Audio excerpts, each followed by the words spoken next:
Je sais que vous avez étudié aussi le PBS, c'est une sorte de télévision publique aux États-Unis. Quelles sont les différences avec le système de France? Alors, l'essentiel, c'est que c'est le mode de financement. Le mode de financement en France, c'est une redevance, c'est donc un impôt pour tout le monde. PBS est financé par 3 modes de financement, mais principalement par des sponsors et par les spectateurs qui envoient de l'argent pour leur programme. Donc ça change véritablement parce que les spectateurs sont aussi un petit peu des clients, c'est-à-dire qu'ils ont l'impression de vraiment de payer pour leur programme. Alors au niveau du contenu, ce qui change du même coup peut-être, c'est que l'idée de communauté est un peu partout. C'est-à-dire que PBS, c'est une chaîne qui au fond essaye de transmettre des valeurs positives, de non-racisme, de féminisme. Par exemple, il y a un programme qui s'appelle Black Journal, qui est un journal fait par les Noirs, pour les Noirs, qui existe depuis quelque chose comme 30 ans, et je suis certain qu'il a quand même joué un rôle fondamental, peut-être pas dans l'élection d'Obama, mais au moins dans la baisse du racisme. Est-ce qu'il y a aussi des programmes à PBS qui ressemblent au privé, comme en France? Alors, il y a une évolution que j'ai pu voir récemment vers des programmes de coaching, si on veut, des programmes de coaching, où on va apprendre à être heureux, apprendre à être riche, voilà, des comportements dans la vie c'est des émissions qui ressemblent à la fois un peu à ces émissions où il y a des prédicateurs qui viennent prêcher devant des centaines de gens. C'est un peu ça, c'est-à-dire qu'on a un homme sur scène qui vient vous donner les recettes du bonheur. Bon, c'est peut-être plus du tout le service public quand même qu'il y avait il y a 10 ou 20 ans à PBS. Pour vous, quelles sont les fonctions du service public, idéalement? Idéalement, c'est de s'adresser à tout le monde, mais pas en même temps. C'est-à-dire que si l'on cherche à chaque fois à toucher le plus grand public possible, on nivelle forcément les programmes. C'est-à-dire qu'on arrive à des programmes qui n'ont plus de saveur. Donc je pense que tout le monde a droit à la télévision publique, ceux qui aiment les matchs de foot, ceux qui aiment l'art moderne, et parfois d'ailleurs c'est les mêmes, mais pas au même moment. Donc il faut que dans la programmation, non pas faire des cases qui essayent à chaque fois d'avoir le maximum de succès, mais plutôt de faire comprendre aux spectateurs qu'il y en a pour tout le monde. Ça, c'est une des premières choses. Deuxième chose, je pense qu'il faut, ce qui existait en France jusqu'aux années 70, il faut des cases réservées à la création. C'est-à-dire qu'il faut absolument qu'une fois par semaine, par mois, je ne sais pas, des jeunes réalisateurs, des jeunes auteurs puissent faire ce qu'ils veulent. Et puis, on verra, il sortira toujours des choses de ce qu'ils font. Parfois, c'est des impasses, mais parfois aussi, c'est une direction qu'on peut reprendre, qui peut être intéressante. Je pense que ça n'est pas, je pense que ça n'est pas gênant si le programme est exigeant. C'est-à-dire que si l'on a essayé de faire quelque chose d'un peu spécial, que les spectateurs ne connaissent pas, qui rompent les habitudes, etc., qu'ils ne fassent pas beaucoup d'audience, ça ne me paraît pas très grave. Si même c'est une soirée d'opéra, s'il y a 700 000 personnes en France qui regardent de l'opéra, c'est extraordinaire. Si en revanche c'est une émission qui singe les émissions du privé et qu'en plus elle n'a pas de succès, alors là il faut la supprimer tout de suite, évidemment, c'est une catastrophe. Donc on parle des médias, que les médias doivent former, informer et aussi distraire. Est-ce que vous pensez aussi dans la fonction de document des médias? Bien sûr, je pense que l'une des choses importantes qui s'est passée en France, c'est sans doute la plus importante pour les études, oui. C'est qu'il y a un dépôt légal de l'audiovisuel et que donc nos archives sont extrêmement bien conservées et accessibles aux chercheurs. Et, donc ça me paraît très important parce que sinon, la mémoire d'un pays disparaît. Donc je me bats personnellement pour que partout on puisse développer les archives. INA est aussi la loi. Donc on a la loi du dépôt légal pour avoir l'INA vraiment en France. C'est pour cela que ça existe aussi.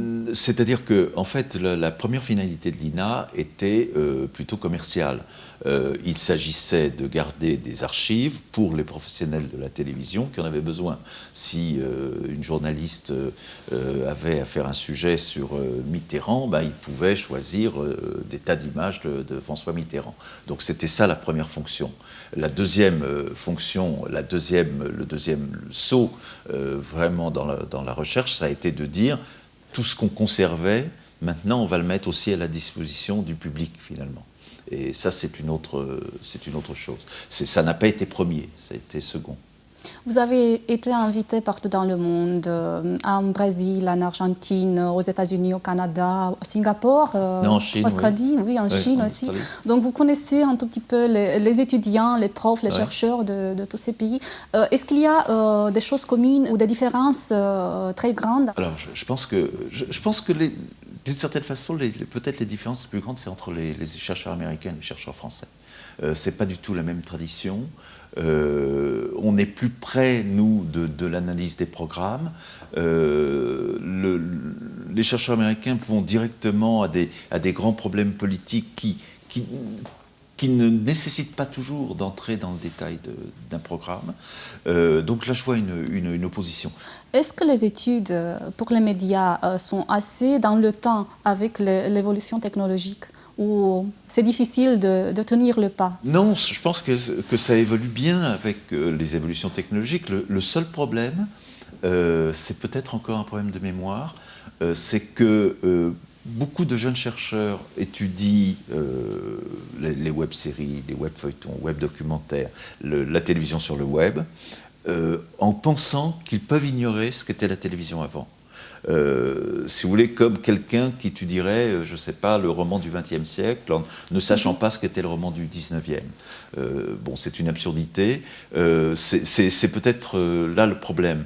C'est qu'aujourd'hui, dans la communication, dans les chercheurs en communication, ils préfèrent s'interroger sur ce qui est sur Internet et ils négligent parfois quand même les racines qui sont nécessaires. Je veux parler un tout petit peu de François Jost, qui a été aussi réalisateur, scénariste, donc qui connaît les médias ou le cinéma de l'autre côté, du professionnel, pas seulement du côté théorique de l'analyste. Qu'est-ce que vous a apporté pour vos recherches, cette expérience?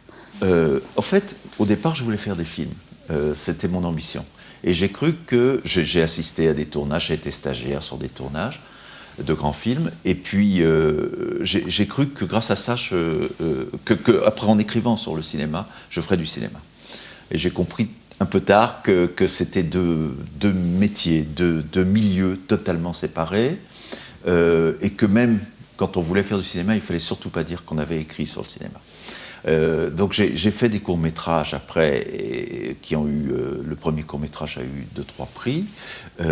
Et donc, ce que je voulais faire, l'interaction entre les deux, c'est que je me posais des questions théoriques, et notamment la question que je me posais fondamentalement quand j'ai commencé à faire un court-métrage, c'était à quoi sert la caméra? Où est-ce qu'on met la caméra? Comment on choisit l'emplacement de la caméra? Pourquoi? Qu'est-ce qu'on fait avec?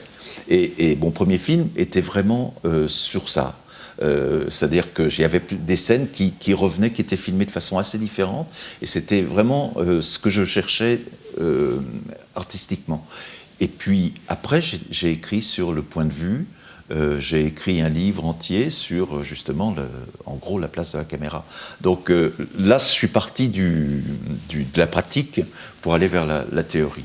Et c'est vrai que ça aide d'avoir fait un peu de film pour comprendre la hiérarchisation des problèmes théoriques. Vous êtes heureux pour le chemin que vous avez choisi, donc professeur à la Sorbonne. Vous aurez aimé peut-être je sais pas. Rester réalisateur. Je pense que j'aurais sans doute préféré être réalisateur, mais j'aurais préféré, mais à condition que les spectateurs aient envie de faire le même cinéma que moi. Et j'ai compris que c'était pas le cas. C'est-à-dire que les films que j'ai faits au début étaient quand même très difficiles.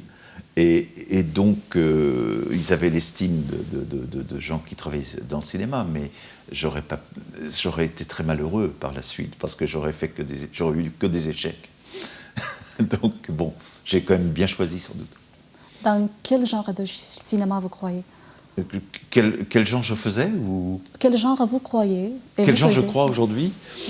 Plutôt, disons, le cinéma de David Lynch que le cinéma des grands studios américains, plutôt le cinéma de Greenaway, éventuellement de Godard, mais pas tout. Donc des films qui sont parfois détestés par le public même. Si on avait une capsule du temps, on peut mettre seulement quelques moments de la télévision et du cinéma, donc la magie de l'écran, Ouais. que ce soit l'écran du cinéma ou l'écran de la télé. Quels sont les moments que vous aimiez mettre là-bas, dans cette capsule? Il y a quand même, il y aurait plus. Enfin, c'est une capsule qui comprime, j'imagine, hein, beaucoup. Elle va comprimer beaucoup. J'aime certains films de Resnais, de Fellini, du point de vue de la télévision, je mettrais un vidéaste qui n'est pas très connu, mais enfin qui a été mondialement connu, qui est Jean-Christophe Averty. Jean-Christophe Averty. Voilà. Alors, tous ces gens ont en commun d'avoir expérimenter le récit, c'est-à-dire d'avoir soit essayé de raconter autrement, soit de faire des images qu'on ne pouvait pas faire sans la vidéo, hein, pour Jean-Christophe Averty. Tout ça, c'est, pour moi, ce qui est commun, c'est que c'est des gens qui ont essayé de tirer le maximum des possibilités de langage du cinéma ou de la télévision. Ceux qui racontent simplement des belles histoires qui arrivent dans la vie, m'intéresse pas beaucoup. Qu'est-ce que vous croyez que sera le futur des médias? Qu'est-ce que les autres vont faire avec cette capsule qu'on a fait maintenant ici? Je pense que pour l'instant, on n'a pas fait justement beaucoup de nouveaux récits. Même les web-séries sont... Parmi les meilleures séries, par exemple, que j'ai vues, certaines ont été faites par Arte en France, sont des programmes courts, mais qui, d'une certaine façon, ressemblent quand même à de la télévision. Je pense que demain, il y a la possibilité d'un retour à des narrations extrêmement complexes, où on a des fragments, des choses qui arriveront sur Internet, des choses qui arriveront sur le cinéma, qui arriveront par téléphone, etc. Et que là, il y a des choses à inventer. Je suis certain que ça va s'inventer, et là, le récit sera de nouveau intéressant.